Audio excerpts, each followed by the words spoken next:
Everybody got to know what's to do. Okay. Oh, I thought you were going to sit over here. Yes. Only if you're include a wheelchair, I guess. But yeah. Elliot.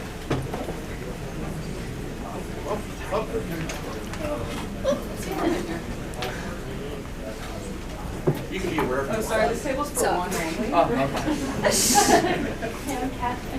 Nice to meet you. I'm finally met. You should start a support group, I guess. All right, well, you all know these folks. I was going to say, you can use the microphones or not. If someone asks a stupid question, you can throw it at them, but the cord only reaches so far. So, if you guys want to introduce yourself, if you don't know who they are, get the fuck out of here anyway.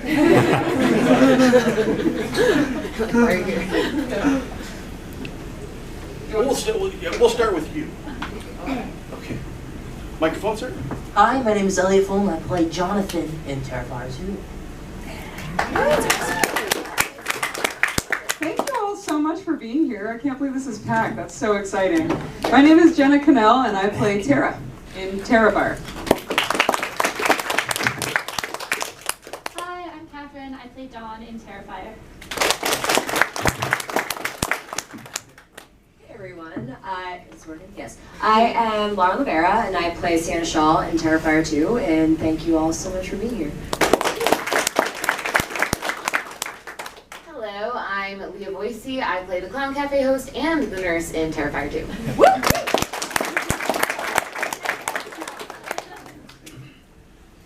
Well, thank you guys for being here. The movies have been fantastic. I think it's definitely revitalized a lot of horror fans, being able to see something that's fun, funny, gory, great.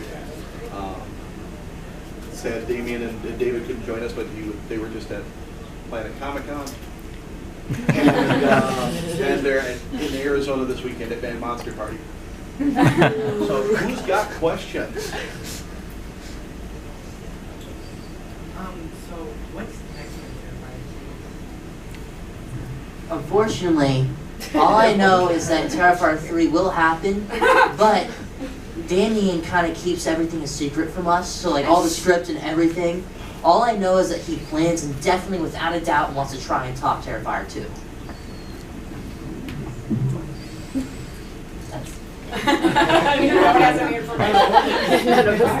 Out of all the kills on both movies, which was the hardest one to prepare, and which was probably the highest priced one in effects-wise and stuff like that? I mean, we can't speak to price on the first one. Honestly, I can't speak to anybody else's other than my own, and maybe. Well, no, you take the cake. We all know you take the cake. I don't think I don't know. I can tell you that they probably did not cost as much as you would think. Very little, in fact. But I don't know what the hardest one. You'd have to ask Damien what the hardest one to prepare is, because he does all the effects work himself. So I don't know what would be the most difficult. I mean, I imagine it would either be you or Casey. I would think so. Right? I don't know though. I mean, I don't know. I can speak for expensive. I know which one was the most expensive. It was probably fire, right? Mine. Oh, Mine was definitely the most expensive kill, and that just had to do with the fact that, like, for safety precautions for fire, you need a fire department there. So all the fire department was there, so everyone there needed to get paid, and like all of that safety. And there was a stunt double, so they were paying 2 actors to be there. So that's the most expensive for sure. Stunt double? Is that how you pronounce that? What did I say? Just kidding.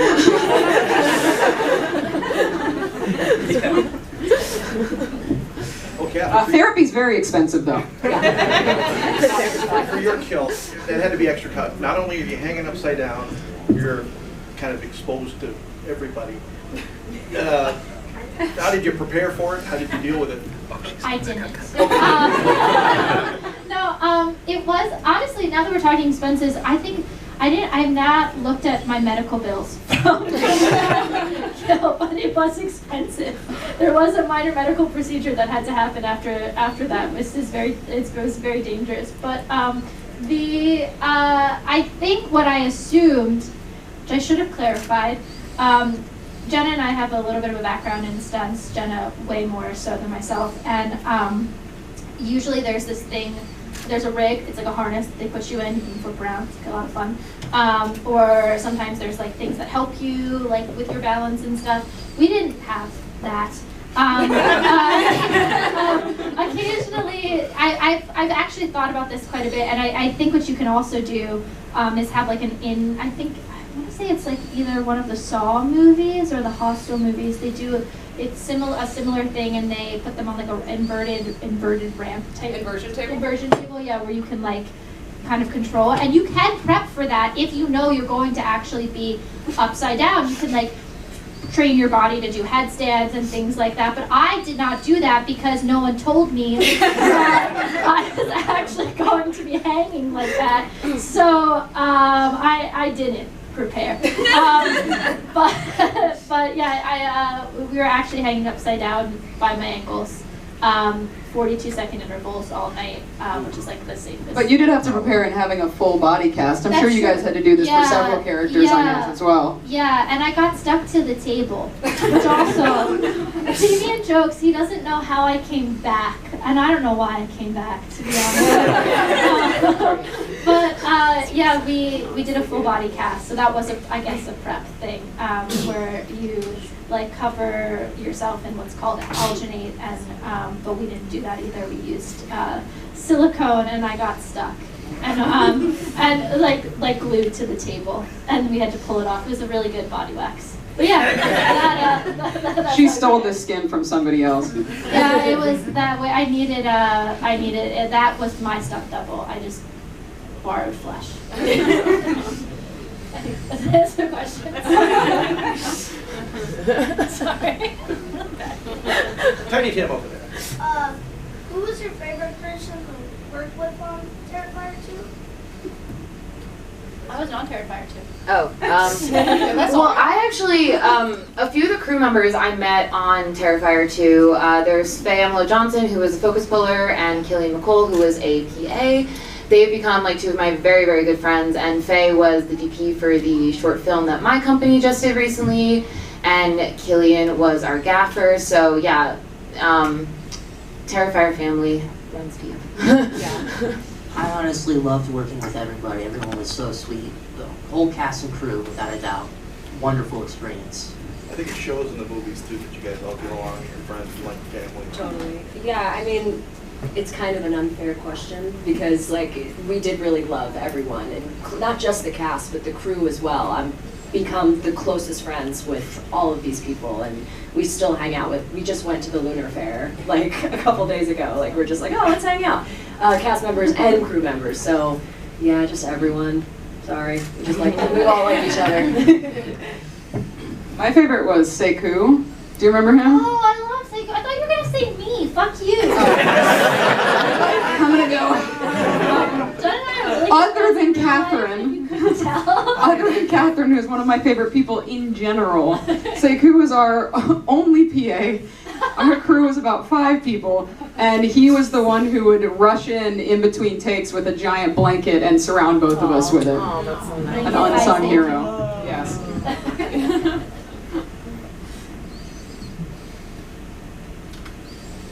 So I had spoke with Laura earlier about her stunt work and some of her martial arts knowledge. For everyone there, if you could all come back for Terrifier 3, convoluted reading put aside, is there anything you would want to personally do to Art to get back at him for what he did to you? Set him on fire. Yeah, I remember that conversation. I've spoken to Damien about this, and I said, if he decides to bring me back for Terrifier 3, we don't know yet.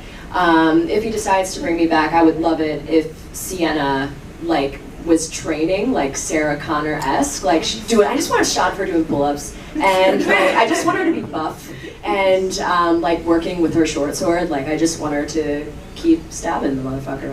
I don't know. I think if there's any possible way that John can get back at Art is to actually shoot him with a shotgun in the head.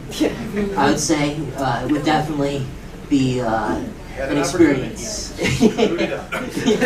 He's young. I messed up. It's a sawed-off shotgun. Just give it the general damn area. It's a high-stress situation. It is, that's it. Conveyor belt of castration. I would take that 2x4 and use it as a suppository. I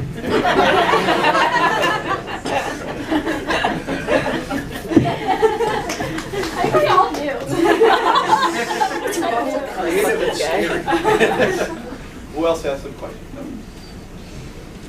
Hi guys. So I am helping with this con. I met David at a different con a few months ago. Yes. And he told me to give you guys his best. I already told Jenna. She sent I sent 2 middle fingers up. 2 number ones to him, so I'm going to give him those. I've already given it. Elliot said to say hi, which is pretty much in character. So, would you guys like to send a message back to him? Wait, David who? David Howard Thornton. I'm just kidding. I'm crushing it. I'm crushing it. I've never met the guy. Jenna's going to stand up. Yeah, this is my moment. You Yeah. to go. I did just record the last question too. Good. Oh, good. Thank you. Cool, cool, cool. And thank you for everything you're doing for the con. Let's give a shout out to everybody that's making this happen. It's fun. It's been fun having you guys here. And look forward to stuff in the future. Jenna, you were in Renfield. Who watched Renfield? Come on. Thanks, folks. Did anything make the cutting room floor with your character constantly getting interrupted? Yes, more interruptions, a lot of improv, and me being brutally murdered by Nicolas Cage is in the deleted scenes. And if you got the Blu-ray, I remember I was absolutely no fucking extras in it whatsoever.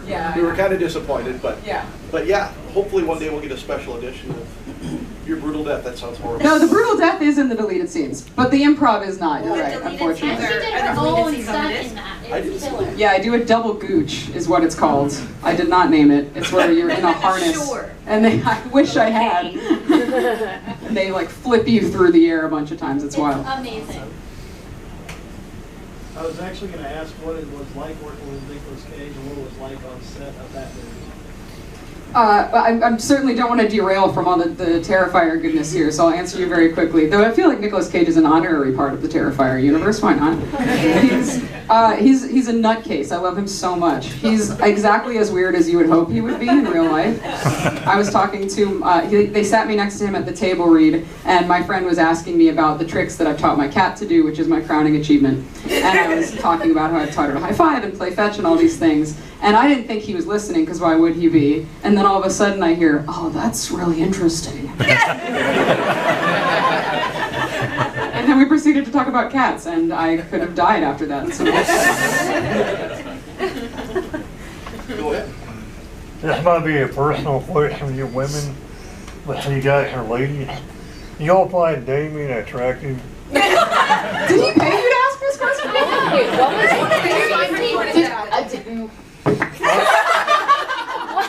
I'm asking you to this here. Oh, you're fine, Julia. I will pass it along for you if you want the hookup. There you go, honey. Hey, so I just want to talk to Catherine. I'm sorry. My question is just like trauma related. Okay, cool. So I just want to talk like, did Lloyd Kaufman do anything crazy? Like, do you have any like crazy stories? I derailed from the terror train. No, not to derail too much. I love Lloyd. I love his wife. I'm friends with his daughters, his grandchildren. All of us are still very close, and he really is like family. He is a crazy person, in the best possible way. He was always very good to me. I know people talk about on his sets how he's a little bit of a tyrant. I think he prioritizes, he works in a low budget realm and gives a lot of people chances in the beginning of their careers, and because of that he has to be very on it, and and the trauma rules of production are safety to humans, safety to mutants, make a movie. So that's a big thing for him, and I think that's why he gets that reputation. But he births some of the most incredible filmmakers: Trey Parker, Matt Stone, James Gunn, Samuel L. Jackson, Marissa Tomei, like the list goes on of people who start with him. And So no, he was never mean to me, if that's what you're asking. No. I wanted like a funny, like. Oh my god. Well, recently, what Lloyd does send me now, animal memes, often birds. With no context. I get those quite a bit. The other thing is I did a cameo in their last film, and I played the mother to his actual granddaughter, and I get a hand-drawn Christmas card from her every year, which is really fun. And I will say, on set, he only eats cashews and drinks Mountain Dew, and that is all. And the other thing that he has said to me when I remember when I booked it, he said, "Get ready to eat cheese sandwiches and learn to defecate in a paper bag." What? I still don't know either of those things, but that was the prep work that I was given. At that point, anything that's not that is better. So. Yeah, I think that was the setup. Just managing a setup. That was the setup. We had to watch the making a document. Our final callback was to watch a documentary of the making of their last film, and they observed us watching it. Oh, geez. Yeah. That's really meta. That was the callback. Lloyd is the Stan Lee of our people. Well, Stan Lee is in Return to Nukem High. It was one of his last on-camera things, and I did get to meet him. And there was one person at a con who actually had on the Nukem High poster Stan Lee's signature. I think that's the only one I've ever seen. Yeah, well, that was almost like divine material. It's like, what do you call it when it's like something that was maybe Jesus but isn't Jesus? Toast? I can't believe I can't believe it's not Jesus. People claim they're this is the shroud of Jesus. What is that called? I'm Jewish. I don't know. Yeah. It's a thing. That's what it was for me. This is sacred. Which of us look like we go to church? It's the shroud church. Religious background? Who else has questions? I know you do. There. So in Jonathan's dad's book, it has pictures of art. So what do you think about the theory of art maybe being your dad? That's a theory that I always get to hear. I love that theory. I love hearing all different conspiracies and stuff of what happened to Jonathan's dad. I think possibly that the dad was onto it. I think he was kind of going crazy, figuring out, Art the Clown, blah, blah, blah. And if you realize, your mom was saying, Jonathan's just going nuts, going crazy, whatever. That's because I was just onto it. It's like Art the Clown, blah, blah, blah. Just getting the research going and stuff. And then Art the Clown kind of I think Art the Clown did kill the dad. That's my opinion. Yes, I think he got too close to solving it all. Yeah, because that's my idea. Wasn't Jonathan and Sienna's dad still alive during Terrifier 1? Yeah. So that's why I'm I don't know if the dad theory would work, because Art the Clown was already out there terrorizing people. Yes, exactly. So I don't know. Who knows? I do love, and I forget the actress who played your mother.